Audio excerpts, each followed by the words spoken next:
Salutare dragi prieteni și bine v-am găsit la un nou video. Astăzi vom afla cum este LG și funcțiile ei. Ea are 7 kg și un motor direct drive.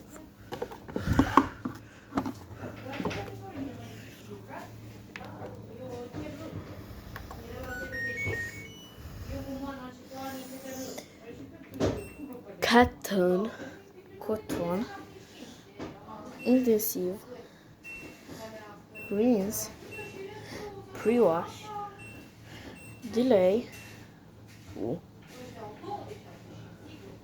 și temp 95. Stați.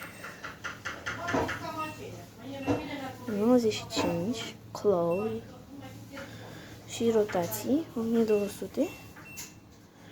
Așa. Eco.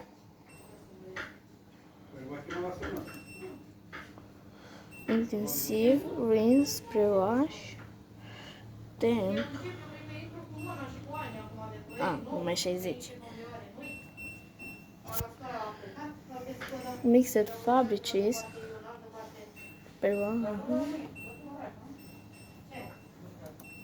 Stați. 60. Rotații. Aici. Da, Ice Care. Pre-wash. Rinse. Intensiv. Da.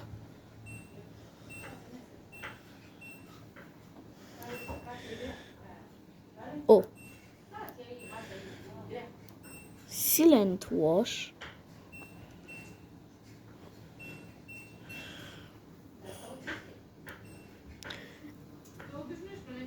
Allergy.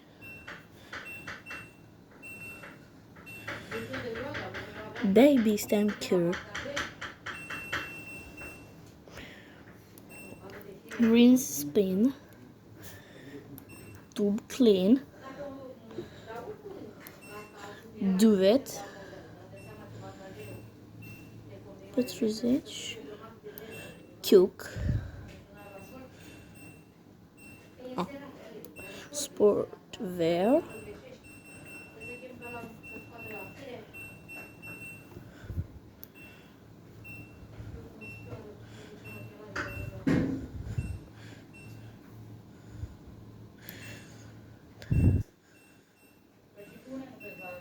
Ok. Handwall 36 până la 40. Oricum ăla nu merge. Opa. Delicate.